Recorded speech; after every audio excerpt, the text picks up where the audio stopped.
LOCKOUT, our friends. Hey everybody, it's Jason Blaha here, and once again it's time for another work mode workout, and today was max effort bench press day. And a quick reminder for those of you who watch these videos every day, please click like down below, help keep the likes higher than the dislikes. It would be greatly appreciated. A couple things to discuss. Obviously we're going to see the benching. The chin-ups went terrible from Friday, and when I say that, I have gone a long time with no shoulder inflammation, and I woke up with intense agony in my rotator cuffs the next morning after doing those chin-ups on Friday. And it's taken me a couple days to basically rehab them to where I can do anything again. Chin-ups are out. That's, I think, what caused a lot of my shoulder problems before when I was doing 100 chins a day. I'm going to mess with some ring pull-ups and stuff, but I'm going to have to continue to build my rotators, and I'm going to have to find exact angles to where I can do them, because I want to be able to do pull-ups. But that's totally not worth it. Absolutely not worth it. But I've been working on all the weak points, getting my range of motion up. Now, as far as this benching goes, I missed this one with the 295 plus chains. And people need to remember that's a lot of chain weight. And I don't do a lot always with the football bar. And as far as lockout goes versus my last chain PR, this would have been 4 pounds more at the lockout. A little less at the bottom, but I came off the bottom pretty quick, and I have been with this, so it's not that issue. It is the issue. I wasn't strong enough to lock it.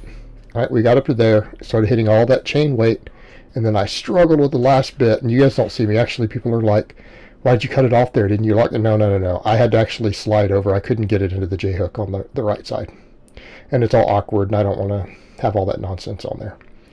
So no, that one is a miss. That was a miss. So, as said before, we're going back over to floor pressing, because I felt my chest miss on that more than anything. I felt a lot of chest tension. And as I've said already, I'm going to go to floor pressing. I got a phenomenal amount of chest work in doing the floor press here today. Absolutely lit my pecs up, even more so than my close grip benching has been doing. So we're going to continue to build all these things. We're going to do a lot of floor pressing now instead of close grip. I feel like I got all I'm going to get out of just close gripping. I feel like the floor press will address a lot of issues much better. I'm going to keep hammering triceps with JM presses. I'm going to work delts with overhead pressing. But the floor press, so what's the plan? We rotate bars. Okay, I will take these and try to progress on them for about 3 weeks at a time. Then I'll swap bars over. And yes, I'm going to do a lot more wide grip stuff. That's what I realized even with chin-ups and pull-ups and things. It's too narrow of a grip for certain movements that mess with my shoulders, like pull-ups, chin-ups, okay? But a lot of this stuff, as long as the range of motion is kept reasonable, this doesn't bother me at all. It doesn't bother my shoulder on a floor press. It's only a bunch of rep work, wide grip on a full bench, okay? Also tells me I could probably board press for a lot of rep work off of a one board if I had to, right? No, we could do that just fine. So the floor pressing is going to be a mainstay. It's going to be here to stay. I said that before. My bench was going up quite well when I was messing with a bunch of floor pressing last year. Hit the strongest benches I've hit. So the close gripping and things helped, but this should help too. Obviously, for those noticing, yes, I'm continuing to slow cut. Yes, I still have loose skin, still have body fat, but I think it's becoming obvious that I'm getting leaner because I'm not gaining weight. So it's not like my upper body's growing massively. So people notice some of that looks a little bigger. That's just fat loss, guys. That's what happens when you lose body fat. You look bigger. On camera, not in person. And I think guys forget that. But these were good. And I started with 230. I felt like that would be a good starting weight. I didn't want to go 225. That might have been too light. But 230, considering I've been able to get 245 for sets of 10 successfully on the close grip. Floor press should come up pretty quick. I've got to readapt to the movement pattern, and I think when I switch bars each time, it's not going to be a big adaptation because we have the movement pattern down. So what do I mean by different bars? Well, I've got the straight bar. I've got a football bar, and I could even do the axle bar.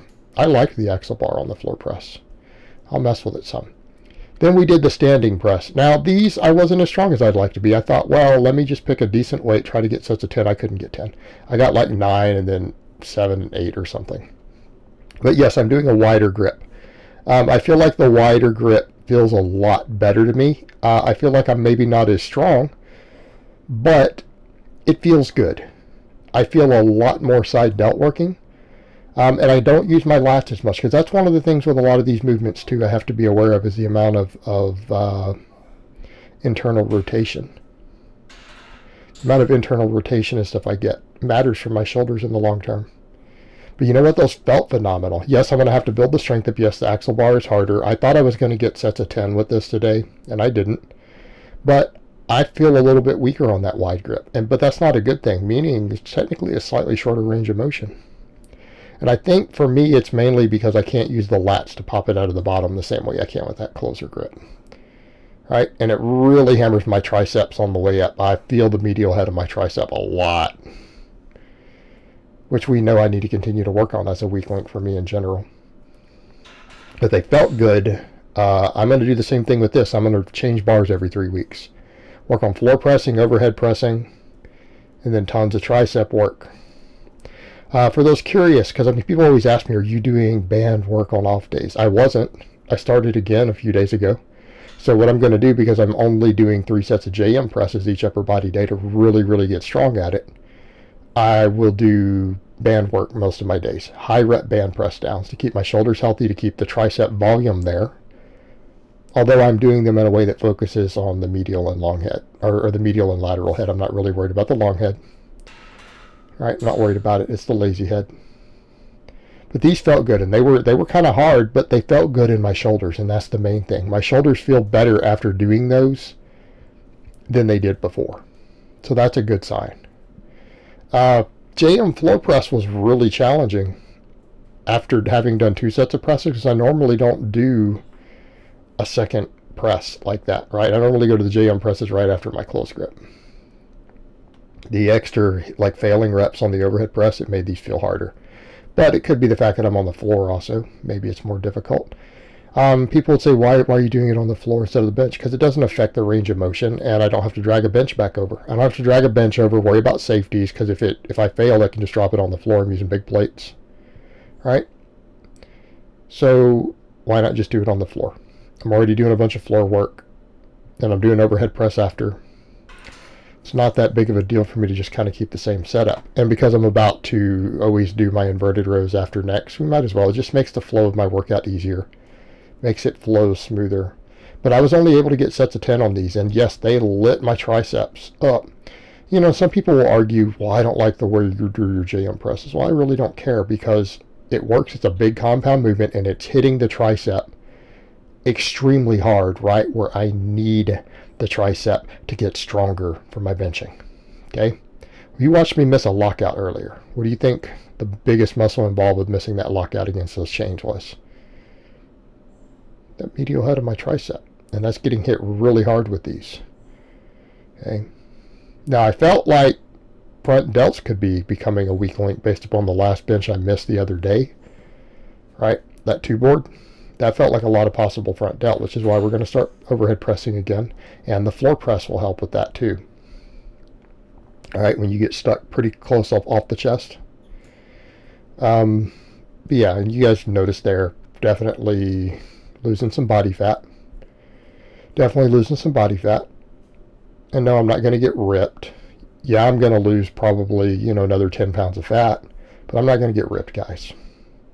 Before that comes up, I'm not interested in your stupid physique stuff. If you're here chasing physique stuff, you need to just probably unsubscribe. I don't support that stupid shit. That's not what I do.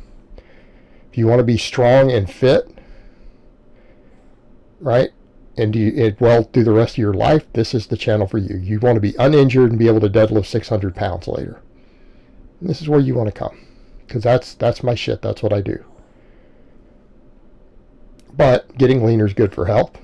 Good for weight class, right? Good for Wilks score. All that stuff. So we'll do it.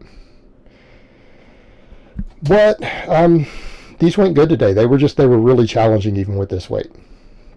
I went ahead and added another inch. Added another inch to my inverted rows, and I got 11, 11, and 10.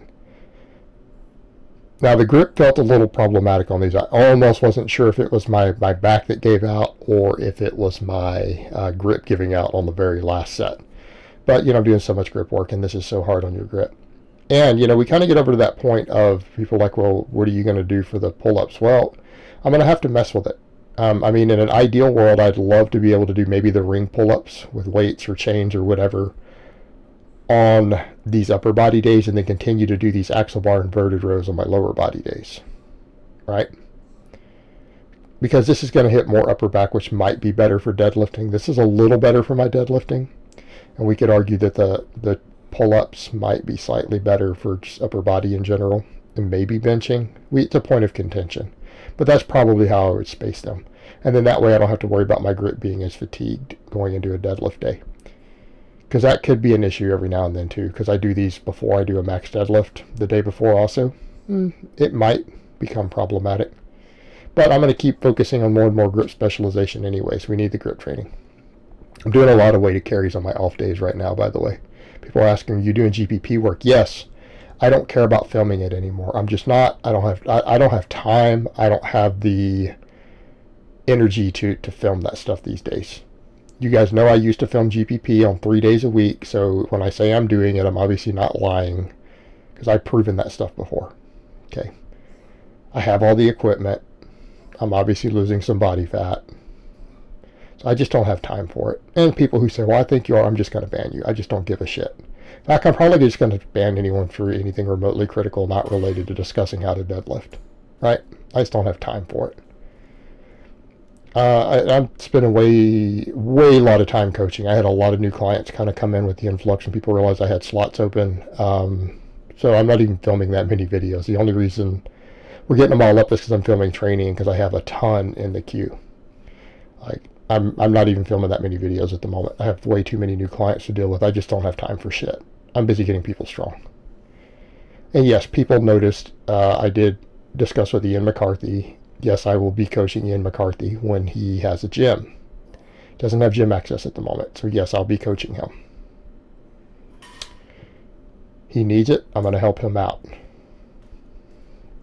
But the upright rows, wide grip upright rows, again, I want to point out, because people say that's a counterindicated exercise. I'm doing them very wide and I don't go high. Yes, I'm cheating a little bit. Yes, it's similar, almost a hybrid between a high pull and a wide grip upright row, because I'm using just a little bit of body English. It's fine. I'm not worried about it. It hits exactly what I want it to hit, and I'll continue to get stronger at it. I might eventually replace it with some high pulls. Right? I might eventually replace it with high pulls. Who knows? Probably have to drag my mats over or whatever and pull off of the mats. But for now, just doing them with a slight cheat and trying to focus on them. I didn't add weight this time, by the way, because I'm doing overhead pressing first now. My shoulders are a bit more fatigued, but those really finish my shoulders off. Side delt, rear delt, traps, everything. I adjusted the grip on the curls today. I went a little wider. I've been doing really narrow. I was doing really wide with the other bar. Why? Varying the loading, trying to avoid overuse issues, because we just need the biceps to grow. And yes, it's always going to be a little bit of a cheat curl. I'm not worried about being strict.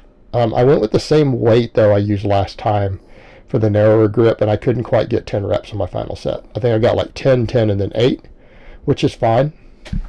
It's fine. I'll see if I can build up to this weight for 3 sets of 10. But my biceps were pretty shot. I have done quite a bit of other pulling today, between the inverted rows, upright rows, the other training. My biceps were pretty much wore out. But, all good, because I do a ton of pulling, and we just need this extra bicep work. Mainly because if I want to get stronger at the pull-ups later, I know my biceps can be a weak link at movements like that. So I'm training them just to get better at that and to reduce my chances of a tear. Right? When we're training for strength, we don't train biceps just because we want bigger, beautiful guns. We train our biceps so that we get stronger at our other movements. Right? Stronger biceps will equal a stronger middle and upper back for me. Now they'll happen to get bigger, and they're more tear resistant. That's it. It's all performance, guys, and you have to learn to think in those terms. You have to learn to think in those terms. We train a smaller exercise to get good at a bigger exercise because it's a weak link. Okay?